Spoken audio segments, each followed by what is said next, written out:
everyone, welcome to our channel. In today's video, let us see about ANOVA. ANOVA ante analysis of variance.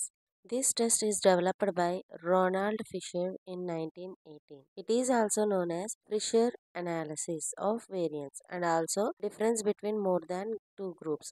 So analysis of variance అనేది మనకి ఏదైనా two groups మధ్య లేదు అంతకన్నా ఎక్కువ groups ఉంటే వాటి మధ్య ఉండే డిఫరెన్స్ని ఫైండ్ అవుట్ చేయడానికి యూజ్ అవుతుంది.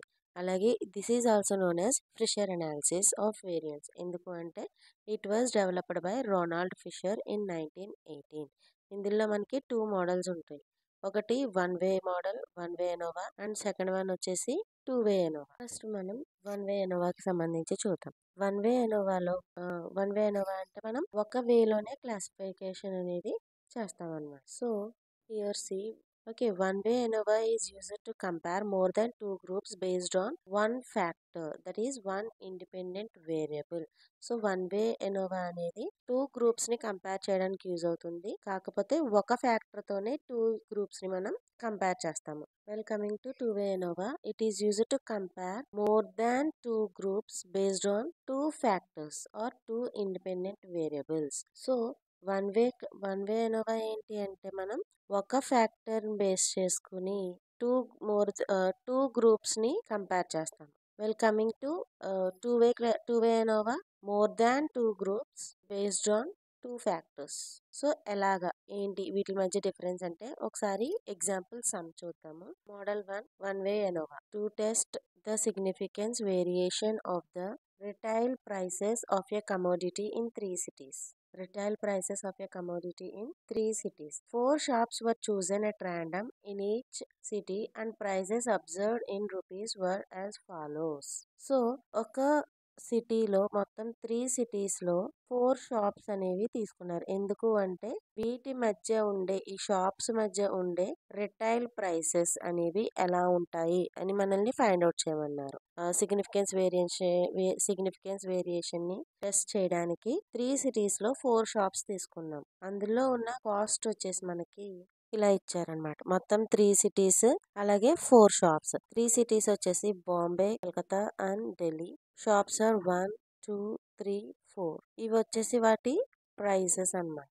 Okay, now see. Do the data indicate that the prices in 3 cities were significantly different or not at 5% level of significances? So మనకిచ్చిన ప్రైసెస్ అనేవి 3 సిటీస్లో డిఫరెంట్గా ఉన్నాయా లేదా అనేది మనల్ని ఫైండ్ అవుట్ చేయమన్నాడు. అంటే మనల్ని ఒక ఫ్యాక్టర్ మీదే ఇక్కడ ఫైండ్ అవుట్ చేయమన్నాడు అనమాట. ఆ ఒక ఫ్యాక్టర్ ఏంటి? ప్రైసెస్కి మొత్తం ఈ 3 సిటీస్లో ఉన్న ప్రైసెస్కి డిఫరెన్స్ ఉందా లేదా అని చెప్పేసి అడిగాడు. అలా కాకుండా మనల్ని ఒకవేళ ఇలాగా లైక్ ఇక్కడ అడిగినట్టే that the prices in the 3 cities were significantly different or not at 5% level of significance అని అడిగాడు కదా. సో ఇంకొక క్వశ్చన్ ఎలా అడగచ్చు అంటే difference between the prices on the shops. See, the prices in 4 shops are significantly different. అంటే ఇక్కడ మనల్ని 2 ways లో అడిగితే it is a two-way classification. ఇక్కడ ఓన్లీ వన్ వేలోనే అడిగాడు కాబట్టి this is one way classification. So ఇక్కడ మనం ఏం చేస్తాము అంటే ప్రైసెస్ కి సిటీస్ కి మధ్య ఏదైనా సిగ్నిఫికెంట్ డిఫరెన్స్ ఉందా లేదా అని చెప్పేసి మనం ఫైండ్ అవుట్ చేయాలి. సో అది ఫైండ్ అవుట్ చేయడానికి ముందుగా మనం null hypothesis and alternative hypothesis అనేది సెట్ చేసుకోవాలన్నమాట. Null hypothesis H0. There is no significance difference between the prices in 3 cities. ఇక్కడ 3 cities కి మధ్య ప్రైసెస్ లో ఎటువంటి డిఫరెన్స్ లేదు అని చెప్పేసి తీసుకుంటాం నల్ హైపోథసిస్. అలాగే ఆల్టర్నేటివ్ హైపోథసిస్ H1 వచ్చి there is a significant difference between the prices in 3 cities. 3 cities లోని మనకి సిగ్నిఫికెంట్ డిఫరెన్స్ ఉంది అని చెప్పేసి తీసుకుంటాము. ఇక్కడ level of significance already mention చేశాడు కాబట్టి మనం 5% తీసుకున్నాము. ఇన్ కేస్ మెన్షన్ చేయకపోతే బై డిఫాల్ట్ 5% తీసుకుంటాం. లేదు అంటే వాడు ఎంత మెన్షన్ చేస్తే అంత లెవెల్ ఆఫ్ సిగ్నిఫికెన్స్ అనేది తీసుకుంటాం అనమాట. సో నౌ క్యాలిక్యులేషన్కి వచ్చేసరికి ANOVA is different from other models. So ఎనోవాలో వచ్చేసి మనకి కొంత ప్రాసెస్ ఉంటుందన్నమాట. స్టెప్ వైజ్ వెళ్ళాలి. ఇందులో ఫస్ట్ స్టెప్ ఏంటంటే find the grand total. Grand total అనేది ఫైండ్ అవుట్ చేయాలి. గ్రాండ్ టోటల్ ఎలా ఫైండ్ అవుట్ చేస్తాము అంటే మొత్తం ఇచ్చిన వాల్యూస్ ఉన్నాయి కదా మనకి ప్రైసెస్ అని చెప్పేసి ఇచ్చాడు. మొత్తం 3 సిటీస్లో 4 డిఫరెంట్ షాప్స్కి సంబంధించి ప్రైసెస్ ఇచ్చాడు. సో ఈచ్ వాల్యూని మనం యాడ్ చేస్తాం. 16 + 8 + 12 ప్రతి వాల్యూని మనం ఫైండ్ అవుట్ ప్రతి వాల్యూని మనం యాడ్ చేయాలి. యాడ్ చేస్తే వచ్చిన వాల్యూని we will take as grand total. So grand total G is equals to 130 వచ్చింది.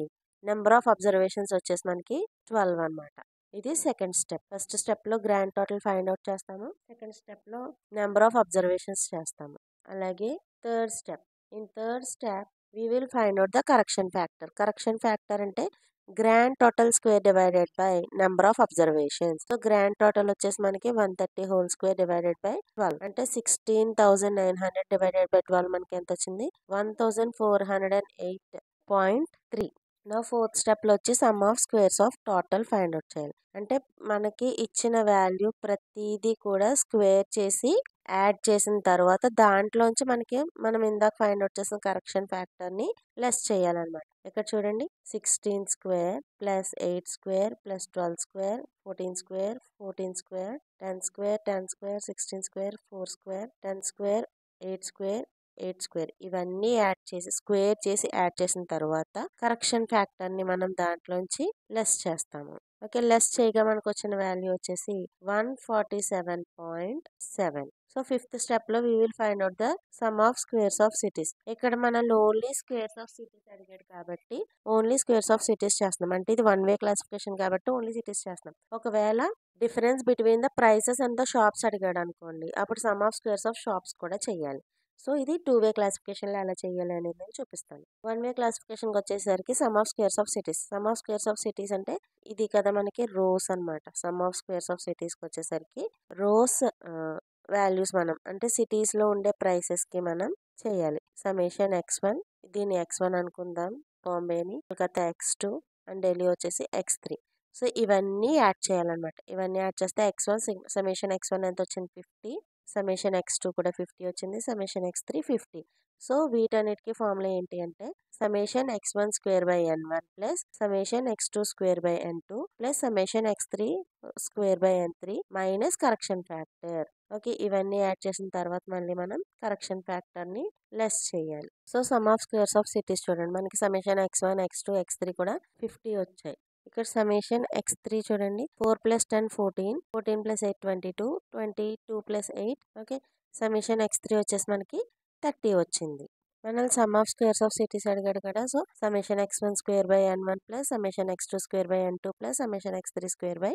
సో ఇక్కడ మనకి 4 షాప్స్ ఇచ్చాడు కాబట్టి n1 n2 n3 n4 కూడా 4 ఉంటుంది మైనస్ కరెక్షన్ ఫ్యాక్టర్. అదంతా చేస్తే మనకు వచ్చిన ఆన్సర్ వచ్చేసి 66.7. Now we have to do some of squares of errors. Some of squares of errors కి ఫార్ములా ఏంటి అంటే some of squares of total minus sum of squares of cities. అదే 2 వే classification లో మనల్ని సిటీస్ అండ్ షాప్స్ రెండు అడిగితే some of squares of total minus sum of squares of cities minus sum of squares of shops కూడా చేస్తాం. So ఇక్కడ only some of squares of total minus sum of squares of cities చేస్తే మనకి 81 వచ్చింది. ఇక్కడ correction factor less చేయకలేదు ఎందుకంటే already some of squares of total లోని అలాగే sum of squares of cities లోని చేసేసాం. Now degree of freedom for total అంటే n-1. మనకి టోటల్ 3 సిటీస్ 4 షాప్స్ అంటే టోటల్ వచ్చేసి 12 ఉన్నాయి కాబట్టి 12 - 1 12 అబ్జర్వేషన్స్ ఉన్నాయి కాబట్టి 12 - 1 11. అలాగే degree of freedom for cities మనకి 3 సిటీస్ 3 - 1 2. అలాగే degree of freedom of errors వచ్చేసి degree of freedom of total minus degree of freedom of cities 11 - 2 9. ఇప్పుడు మనం ఈ డిగ్రీ ఆఫ్ ఫ్రీడమ్స్ అన్ని కూడా ఫైండ్ అవుట్ చేసిన తర్వాత we will have the ANOVA table. ANOVA table analysis ఎలా చేస్తాము అంటే ఫస్ట్ సోర్సెస్ తీసుకుంటాం. సోర్స్లో మనం ఏమేమి తీసుకుంటాము అంటే సిటీస్, ఎర్రర్స్, టోటల్. అదే 2 వే క్లాసిఫికేషన్ అంటే మనల్ని షాప్స్ కూడా అడుగుతాడు కాబట్టి షాప్స్కి సంబంధించి కూడా తీసుకుంటాం. అలాగే డిగ్రీ ఆఫ్ ఫ్రీడమ్ సోర్సెస్ తీసుకుంటాం, degree of freedom, some of squares and mean some of squares. ఇవన్నీ కూడా మనం ఆల్రెడీ ఫైండ్ అవుట్ చేసాం. ఆ వాల్యూస్ అన్ని సబ్స్టిట్యూట్ చేసిన తర్వాత మీన్ సమ్ ఆఫ్ స్క్వేర్స్ ఏంటి అంటే some of squares divided by degree of freedom. So sum of squares divided by degree of freedom వచ్చేసి మనకి మీన్ సమ్ ఆఫ్ స్క్వేర్స్ అనమాట. ఆ వాల్యూస్ ఫైండ్ అవుట్ చేసిన తర్వాత this is the Innova formula, F formula. That is F is equals to mean sum of squares of cities divided by mean sum of squares of errors. That means మనకి mean sum of squares of cities ఎంత వచ్చింది? 33.35 divided by some of squares of errors ఎంత మనకి 9 చేస్తే F calculate value వచ్చేసి 3.71 వచ్చింది. మనకి ఇచ్చిన వాల్యూ వచ్చి ఇక్కడ లెవెల్ ఆఫ్ సిగ్నిఫికెన్స్ 5%. సో ఇక్కడ మనం డిగ్రీ ఆఫ్ ఫ్రీడమ్ యూజ్ చేయము. డిగ్రీ ఆఫ్ ఫ్రీడమ్ అనేది మనకి 2 ఉన్నాయి. సిటీస్ ఉంది, అలాగే ఎర్రర్స్ ఉంది. సిటీస్ నేమో V1 తో డినోట్ చేస్తాము, ఎర్రర్స్ నేమో V2 తో డినోట్ చేస్తాం. సో ఇప్పుడు మనం F test table value use చేయాలి. So F test table value వచ్చేసి మనకి 1%, అలాగే 5% ఉంటుంది. మనకి లెవెల్ ఆఫ్ సిగ్నిఫికెన్స్ 5% ఇచ్చాడు కాబట్టి 5% దగ్గర చెక్ చేద్దాం. ఇప్పుడు మనకి 5%లో V1 and V2 సమ్లో V1 and V2 అనేది ఫైండ్ అవుట్ చేసాం కదా. Degree of freedom of cities and degree of freedom of errors మనకి ఎంత, V1 వచ్చి 2 అండ్ V2 వచ్చి 9. సో V1 వచ్చి 2, V2 వచ్చి 9. 9కి 2 దగ్గర మనకున్న టేబుల్ వాల్యూ ఎంత, 4.256. So here see F table value is 4.256. Now compare F calculate value and F table value. F calculate value మనకి 3.71 వచ్చింది, which is less than F table value 4.256. Hence here we accept null hypothesis H0. C calculate value is less than F table value. Then we accept null hypothesis H0 at 5% level of significance. And we conclude that there is no significant difference between the prices in 3 cities. So 3 cities మధ్య prices అనేవి difference లేదు అని చెప్పేసి మనకి వచ్చింది. This is one way classification. Now let us see two-way example problem on two-way ANOVA. Means two-way classification. Again I am mentioning here ANOVA is also known as analysis of variance. Okay, ఇక్కడ చూడండి, 2-way కి 1-way కి నేను ఇక్కడ difference అనేది చెప్తాను. The following table gives the number of units of production per day turned out by 4 different types of machines. So మనకి ఇక్కడ ఇచ్చిన టేబుల్ ఏంటి అంటే, ఒక రోజులో 4 డిఫరెంట్ మెషిన్స్ ఎంత ప్రొడక్షన్ చేశాయి అనేది మనకి ఇక్కడ ఇచ్చారనమాట. ఓకే, మనల్ని ఏమడిగాడు question, use the analysis of variance, test the hypothesis that the main productivity on production of the 4 machines. So main productivity on production of the 4 machines మీద మనకు వచ్చే ప్రొడక్టివిటీ అడిగాడు. అలాగే and also test the significance difference of mean production of employees, అలాగే employees ద్వారా వచ్చే production కూడా మనల్ని అడిగాడు అనమాట. So see here this is two way classification. ఒకటి మెషిన్స్ ద్వారా వచ్చే ప్రొడక్టివిటీ అడిగాడు, అలాగే సెకండ్ వన్ వచ్చేసి ఎంప్లాయీస్ ద్వారా వచ్చే ప్రొడక్షన్ కూడా అడిగాడు. సో ఇక్కడ మనకి 2 విధాలుగా కూడా అడిగాడు అనమాట. And he asked us to test at 1% level of significance. 1% level of significance దగ్గర ఫైండ్ అవుట్ చేయమన్నాడు. సో ఇది ఎలా సాల్వ్ చేస్తాము అంటే, ఇక్కడ మనం 2 తీసుకుంటాం అనమాట. నల్ హైపోథసిస్ 2 తీసుకుంటాము, ఆల్టర్నేటివ్ హైపోథసిస్ 2 తీసుకుంటాము, ఎందుకంటే మనం చేసేది 2-way ANOVA. Okay, null hypothesis వచ్చేసరికి there is no significant difference between the production per day turned out by 4 different machines. So no significant difference between the production per day turned out by 4 different machines అని చేసుకుంటాం. అలాగే second null hypothesis కూడా there is no significant difference between the mean production of employees produce చేసే production మధ్య కూడా ఎటువంటి difference లేదని తీసుకుంటాం. అలాగే ఆల్టర్నేటివ్ హైపోథసిస్ కూడా there is a significant difference between the production turned out by 4 different machines, అలాగే there is a significant difference between the mean production of employees, ఇక్కడేమో సిగ్నిఫికెంట్ డిఫరెన్స్ ఉంది అని చెప్పేసి తీసుకుంటాం alternative hypothesis. Level of significance 1%కి level of significance వచ్చి 1%. Already it was given in the question. In case క్వశ్చన్లో ఇవ్వకపోతే బై డిఫాల్ట్ 5% తీసుకుంటాము. సో ఇక్కడ చూడండి, మనకి వాల్యూస్ అనేవి 30 కన్నా ఎక్కువ ఉన్నాయి. Okay, analysis ANOVA and chi-square కూడా మనం లెస్ దెన్ 30 ఉంటేనే శాంపుల్ సైజు చేస్తామన్నమాట. ఇన్ కేస్ ఇక్కడ ANOVAలో 30 కన్నా ఎక్కువ శాంపుల్ సైజ్ ఉంటే మొత్తం అన్ని వాల్యూస్ యాడ్ చేసి దాని యావరేజ్ని మిగిలిన వాల్యూస్ తోటి సబ్ట్రాక్ట్ చేస్తాము. సో మొత్తం యాడ్ చేస్తే మనకు వచ్చింది 660 వచ్చింది. మొత్తం మనకు ఉన్న అబ్జర్వేషన్స్ ఎన్ని, 16 observations. So 660 divided by 16 is equals to 41.25, which is similar equals to 41 అన్నమాట. సో ఆ 41ని రిమైనింగ్ ఉన్న వాల్యూస్ అన్నిటిలోని మనం సబ్ట్రాక్ట్ చేస్తే మనకి కొత్త టేబుల్ అనేది వస్తుంది అనమాట అబ్జర్వేషన్స్తో. Machines and employees. సో ఇక్కడ మనం summation x1 x wise y wise కూడా చేసుకుంటాం. ఎందుకంటే మనల్ని మెషిన్స్ ద్వారా వచ్చిన ప్రొడక్షన్ అలాగే ఎంప్లాయీస్ ద్వారా వచ్చే ప్రొడక్షన్ కూడా అడిగాడు కాబట్టి. సో ప్రాసెస్ అంతా ఒకసారి ఎక్స్ప్లెయిన్ చేస్తాను చూడండి. ఓకే, సేమ్ 1 వే క్లాసిఫికేషన్ లానే 2 వే క్లాసిఫికేషన్లో కూడా గ్రాండ్ టోటల్ చేస్తాము. ఇక్కడ గ్రాండ్ టోటల్ వచ్చేసి యావరేజ్ తీసిన అదే మోడిఫైడ్ టేబుల్ నుంచి మనం గ్రాండ్ టోటల్ చేస్తాం అనమాట. So grand total number of observations correction factor కి grand total square divided by capital N. అలాగే sum of squares of total చేస్తాము. Next sum of squares of employees అలాగే మనం ఇక్కడ sum of squares of machines కూడా చేస్తాం. మనల్ని 2 అడిగాడు కాబట్టి. Okay, now sum of squares of errors. చూడండి ఇక్కడ మనకి sum of squares of total minus sum of squares of machines minus sum of squares of employees చేస్తే మనకు వచ్చే వాల్యూ వచ్చి sum of squares of errors. ఇక్కడ degree of freedom of total n-1 16 - 1 15. అలాగే degree of freedom of employees degree of freedom of machines and degree of freedom of ఎర్రర్స్కి వచ్చేసరికి మళ్ళీ degree of freedom of total degree of freedom of employee degree of freedom of total minus degree of freedom of employee minus degree of freedom of machine. Next Innova టేబుల్లో కూడా సోర్స్లో we will take employees, machines, errors and total. Degree of freedom, sum of squares, mean sum of squares. ఇక్కడ 2 questions అడిగాడు కాబట్టి 2 చేస్తాము.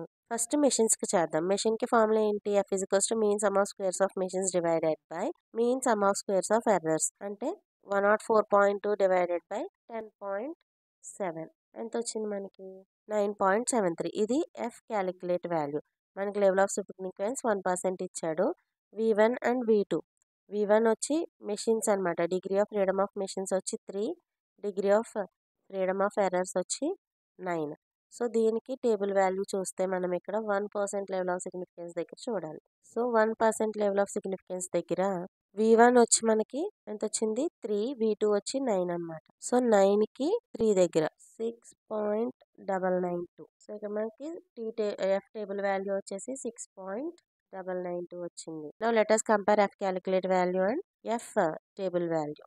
9.73 is greater than 6.92. Hence here we accept alternative hypothesis H1 and we conclude that there is a significance difference between the machines and employees. Okay, now second చూద్దాం. ఎంప్లాయీస్కి చూద్దాం. F = mean sum of squares of employees divided by mean sum of squares of errors. So ఇక్కడ calculate value వచ్చేసి 8.28 వచ్చింది. అలాగే table value వచ్చి 6.992 వచ్చింది. Here also F calculate value is greater than F table value.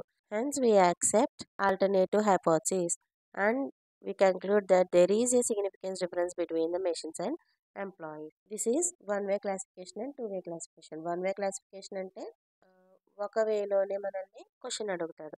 అదే 2 వే అడిగితే ఇక్కడ మనకి ఎంప్లాయీస్ అండ్ మెషిన్స్ మధ్య ఎంప్లాయీస్ ద్వారా వచ్చే ప్రొడక్షన్కి అలాగే మెషిన్స్ ద్వారా వచ్చే ప్రొడక్షన్స్కి కూడా అడిగాడు కాబట్టి it is a 2 way classification. అదే 1 వే అయితే ఐదర్ ఎంప్లాయీస్ ద్వారా కానీ లేదా మెషిన్స్ ద్వారా కానీ ఏదైనా ఒకటే అడుగుతాడు. So this is about ANOVA 1 way and 2 way classification. If you have any doubts, please do comment in the comment section. And if you understand this video, please do like, share and subscribe to our channel. Bye.